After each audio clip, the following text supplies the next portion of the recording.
ఖచ్చితంగా మాకు నమ్మకం ఉంది. మాకు మా నాయకుడు అండగా ఉన్నారు కేటీ రామారావు గారు. వారి అండదండలతో ఖచ్చితంగా దోషులను ఖచ్చితంగా చట్టానికి పట్టించడానికి పూర్తిగా మా వంతు ప్రయత్నం చేసి వారిపై కూడా కఠినమైన చర్యలు తీసుకునే విధంగా మరి బీఆర్ఎస్ పార్టీ తరఫున వారు వర్కింగ్ ప్రెసిడెంట్ గారి నాయకత్వంలో ఖచ్చితంగా చేస్తాం. రేపు ఈ రోజు మా నాయకుడికి జరిగిన సంఘటన జరిగిన వెంటనే తాను సుమారు 300-400 కిలోమీటర్ల దూరం నుంచి వెంటనే రావడం, వచ్చి కుటుంబానికి అండగా నిలబడినందుకు కొల్లాపూర్ నియోజకవర్గ బీఆర్ఎస్ పార్టీ తరఫున వారికి కూడా నా ప్రత్యేకమైన ధన్యవాదాలు. అదేవిధంగా ఈ హత్యలో ఇది పూర్తిగా రాజకీయ కుట్రమైన హత్య. దీనిపై రాష్ట్ర ప్రభుత్వంలో ఉన్నటువంటి పెద్దల యొక్క పాత్ర ఉందనేది ఇక్కడ ఎవరిని అడిగినా చెప్తారు, సుస్పష్టం. కాబట్టి మేము సిబిఐ ఎంక్వైరీ చేయాలి, ఎంత పెద్దవాళ్ళు ఉన్నా సరే ఖచ్చితంగా శిక్షించాలని చెప్పేసి మేము డిమాండ్ చేస్తా ఉన్నాం.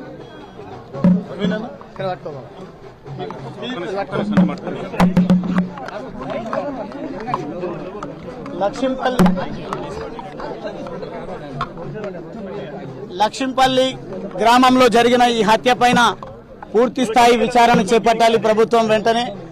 మరి ముఖ్యంగా ప్రభుత్వ సహకారం అండలేనిదే ఈ హత్య జరగలేదు అనేది చాలా స్పష్టంగా ఈ గ్రామంలో, ఈ మండలం, ఈ నియోజకవర్గంలో చర్చ జరుగుతూ ఉంది.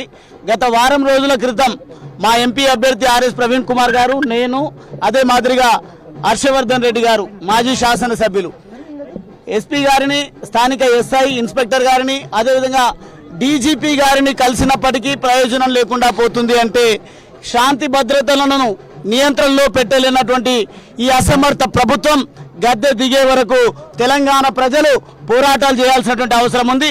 హత్యా రాజకీయాలకు తెరలేపినటువంటి ఈ ప్రభుత్వం తప్పకుండా ప్రజల ఆగ్రహానికి గురిగాక తప్పదు.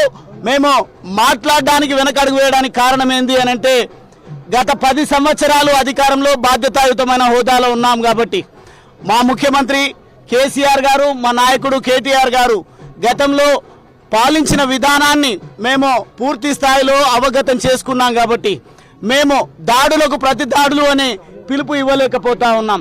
కానీ ఒకవేళ గనక ఇదే మీ పంతా అయితే ఖచ్చితంగా దాడులకు ప్రతి దాడులు ఉంటాయి, దానికి కూడా ఉండదు.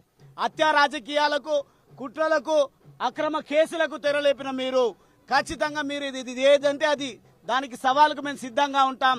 కానీ బాధ్యత వహించినటువంటి రెండోసారి మా కేటీఆర్ గారు ఇక్కడికి రావడం జరిగింది. గండ్రావుపల్లిలో హత్య జరిగితే ఇప్పటి వరకు ఆ హత్య విషయంలో ఉలుకు పలుకు లేదు. అదే మాదిరిగా పదే దాడులు, అక్రమ కేసులు జరుగుతూ ఉంటే దాని గురించి ఎవరు కూడా పట్టించుకోరు. ఈ రోజు జరిగినటువంటి ఈ దాడి పూర్తిగా రాజకీయ కుట్రతో జరిగినటువంటి దాడిగా ప్రజలు చర్చించుకుంటా ఉన్నారు. కాబట్టి బాధ్యత వహించాల్సినటువంటి మంత్రి గారు ఇప్పటి వరకు ఈ సంఘటనపై స్పందించకపోవడం అనేది శోచనీయం, బాధాకరం.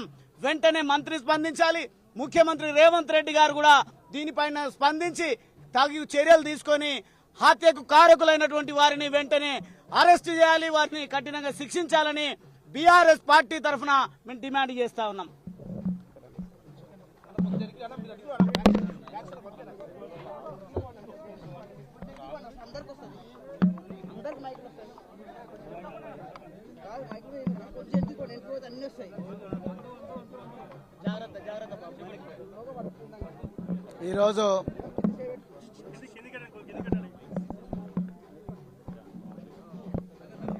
ఈరోజు కొల్లాపూర్ నియోజకవర్గంలో భారత రాష్ట్ర సమితి సీనియర్ నాయకుడైన శ్రీధర్ రెడ్డి గారి దారుణ హత్య అత్యంత హేయమైన చర్య, పిరికి పంద చర్య.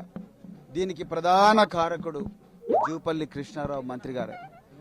నేను మళ్ళీ చెప్తున్నా, మరి ఆ రోజు నేను, అదేవిధంగా స్థానిక మాజీ శాసనసభ్యులు బీరం హర్షవర్ధన్ రెడ్డి గారు, డాక్టర్ గువ్వల బాలరాజు గారు అచ్చంపేట మాజీ శాసనసభ్యులు, అదేవిధంగా నాగర్ కర్నూలు మాజీ శాసనసభ్యులు మర్రి జనార్దన్ రెడ్డి గారు, మేమందరం కూడా మా నాయకులు కేటీఆర్ గారి మార్గదర్శనం మేరకు మేమందరం పోయి రాజ్యాంగబద్ధంగా, చట్టబద్ధంగా, చట్టాన్ని చేతిలోకి తీసుకోకుండా గౌరవ డీజీపీ గారికి మరి రిప్రజెంటేషన్ ఇవ్వడం జరిగింది. మేమేం చెప్పినామండి ఆ రోజు, ఈ ప్రాంతంలో జూపల్లి కృష్ణారావు గారు మంత్రి అయినప్పటి నుంచి గూండాలకు, కాంగ్రెస్ గూండాలకు హద్దు అదుపు లేకుండా పోయినాయి. వాళ్ళు చెప్పి మరీ దాడులు చేస్తున్నారు. ఈ రోజు మిమ్మల్ని కొడతాం అంటే వచ్చి మార్నింగ్ కొడుతున్నారు. మిమ్మల్ని పోలీసు వాళ్ళు అరెస్ట్ మేము కాము అంటే కాకుండా బాజాబ్తా తిరుగుతా ఉన్నారు. మిమ్మల్ని పోలీస్ స్టేషన్లో పడేస్తామంటే పడేస్తాం. మీ ట్రాక్టర్లు సీజ్ చేస్తామంటే సీజ్ చేపిస్తా ఉన్నారు. మీ జేసీబీలు సీజ్ చేపిస్తామని చెప్పి మరీ సీజ్ చేపిస్తా ఉన్నారు. పోలీసు వాళ్ళ కళ్ళ ముందరనే దారుణంగా దాడులు జరుగుతున్నాయి బీఆర్ఎస్ కార్యకర్తల మీద. మొన్న అచ్చంపేటలో ఏం జరిగింది? పోలీసు వాళ్ళు ప్రేక్షక పాత్ర వహిస్తున్నారు. 20 మంది గుండాలు గుత్పకట్టెలు పట్టుకొని వచ్చి బాలరాజ్ అనే ఒక కార్పొరేటర్ మీద దాడి చేసిండ్రు. వాళ్ళ కుటుంబ సభ్యుల మీద దాడి చేసిండ్రు. కనీసం వాళ్ళ చేతిలో కర్రెలు కూడా గుంజుకోవడం లేదు. ఈ చిన్నంబావి ఎస్ఐ రమేష్ గారి మీద మేము 100 సార్లు ఇక్కడి డీజీపీ, డిఐజీకి, తర్వాత ఎస్పీ గారికి కంప్లైంట్ చేసినాం. ఆయన వన్ సైడెడ్ చేస్తున్నాడు. జూపల్లి కృష్ణారావు గారి మంత్రి అండ చూసుకొని ఇక్కడ చిన్నంబావి మండలంలో ఈ కార్యకర్తల మీద విపరీతంగా దౌర్జన్యాలు చేస్తా ఉన్నాడు. అక్రమంగా కేసులు పెడుతున్నారని చెప్పినా కూడా ఇంతవరకు ఉలుకు లేదు, పలుకు లేదు. మేము ఆ రోజు డీజీపీ గారికి ఏం చెప్పినాం? చిన్న కారుపాముల గ్రామంలో సాయంత్రం 3 గంటలకు పట్టపగలే అక్కడున్న టెంపుల్ కమిటీ చైర్మన్ శ్రీనివాసు అందరు కలిసి గూండాలు పట్టపగలే దళిత యువకుల మీద ఘోరంగా దాడి చేస్తే వాళ్ళకి చేతులు కాళ్ళు ఇరిగి మరి నాగర్ కర్నూల్ హాస్పిటల్ వండుకున్నారు. ఇంతవరకు వాళ్ళని అరెస్ట్ చేయలేదు. అదేవిధంగా వంగూరు మండలంలో మా పార్టీ కార్యకర్తలు దొంగ ఓట్లేస్తున్నారనే ఓట్లర్లను చూపిస్తే మా వాళ్ళ మీద దాడి చేసి ఉల్టా మా మీదనే కేసు పెట్టిండ్రు. అది కూడా డీజీపీ గారి దృష్టికి తీసుకొచ్చినాం. చిన్నంబావి మండలంలో కానీ, జటపోలు కానీ, అదేవిధంగా చిన్నకారుపాములో కానీ రకరకాల గ్రామాల్లో, వెల్టూరు ఈ గ్రామాల్లో మా కార్యకర్తల మీద దాడులు జరుగుతున్నాయని ఉదాహరణలతో సహా డీజీపీ గారికి ఇచ్చి మళ్ళీ జరగబోతాయని చెప్పినా కూడా మరి ఈరోజు దాడి జరిగింది. ఎవరికి చెప్పుకోవాలి? ఈరోజు రాష్ట్ర హోంమంత్రి, ముఖ్యమంత్రి సాక్షాత్తు ఎవరికి చెప్పుకోవాలి? గోస. ఇలా లేడీస్ ఏడుస్తున్నారు. మేము రాత్రింబావులు తిరిగే పరిస్థితి లేదని బాధపడుతున్నారు. ఎవరికి చెప్పుకోవాలి? అందరిలాగా రేవంత్ రెడ్డి లాగా మా గన్మెన్లు ఉండరు కదా.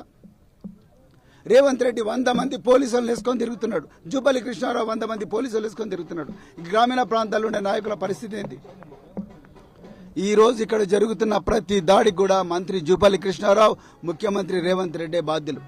అందుకొరకే నేను మళ్ళీ రిపీట్ చేస్తున్నా, అర్జెంటుగా ఈ జూపల్లి కృష్ణారావు గారిని బర్తరఫ్ చేయాలి మంత్రివర్గం నుంచి. ఈ ప్రాంతాన్ని ఫ్యాక్షన్ జోన్గా ప్రకటించాలి.